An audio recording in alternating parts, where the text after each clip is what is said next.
Est-ce que vous pouvez nous montrer d'abord un petit peu en radio, suivant un système que nos spectateurs connaissent bien, de la caméra adaptée par l'intermédiaire d'un amplificateur de brillance sur le tube de radio, le fonctionnement rapide d'un cœur et d'un poumon normal? Eh bien, on va essayer de vous montrer ça sur une image qui est un peu petite, mais enfin qui, je crois, est suffisamment précise. Et ça, ce sont les prothèses que l'on met actuellement le plus fréquemment. Vous voyez. La chirurgie n'est plus ce qu'elle était. Elle était essentiellement artisanale et manuelle. Elle devient électronique et scientifique.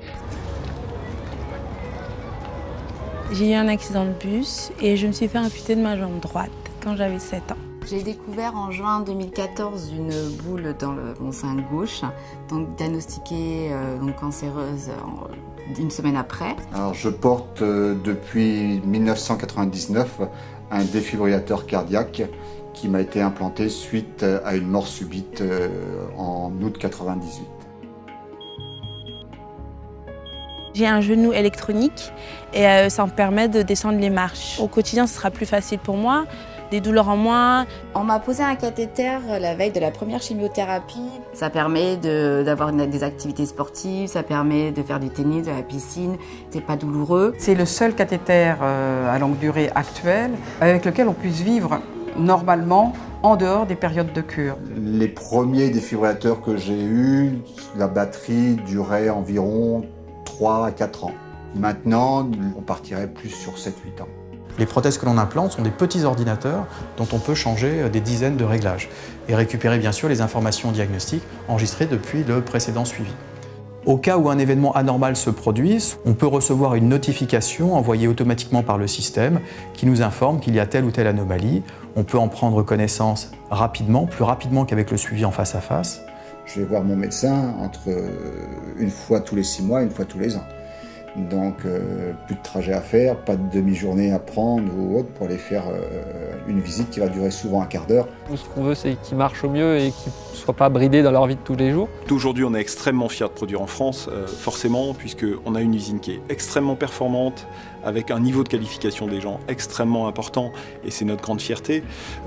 En plus, aujourd'hui, on a réussi, dans le domaine du médical et de l'électronique médicale fiabilisée, à être un centre de compétences reconnu. L'industriel ne peut pas travailler sans l'aide du praticien, et le praticien, pour développer des idées, a absolument besoin de l'industriel pour mettre en forme, développer, modifier l'idée première du chirurgien. Donc tout est centré autour du patient pour lui apporter un confort de vie, une longévité des implants et une autonomie. Il est clair, le mouvement, c'est la vie.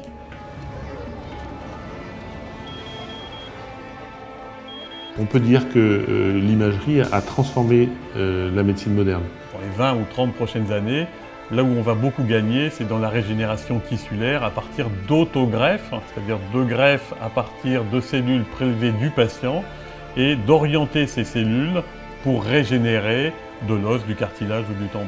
Ce sont les outils qui permettent de soigner aujourd'hui. Le défibrillateur cardiaque m'a permis d'avoir une vie de famille normale, jouer avec mes enfants sans être essoufflé et en toute sécurité.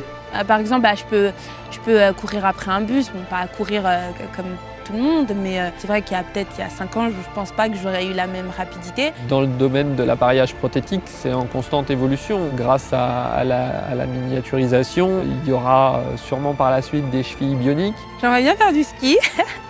Et donc je sais qu'il y a des prothèses de ski, donc à long terme j'aimerais bien essayer un jour. Et le cathéter m'a aussi permis de pouvoir porter mon fils sans problème, ça m'a pas gênée, j'avais pas de douleur dans le bras, j'avais pas de douleur dans l'épaule.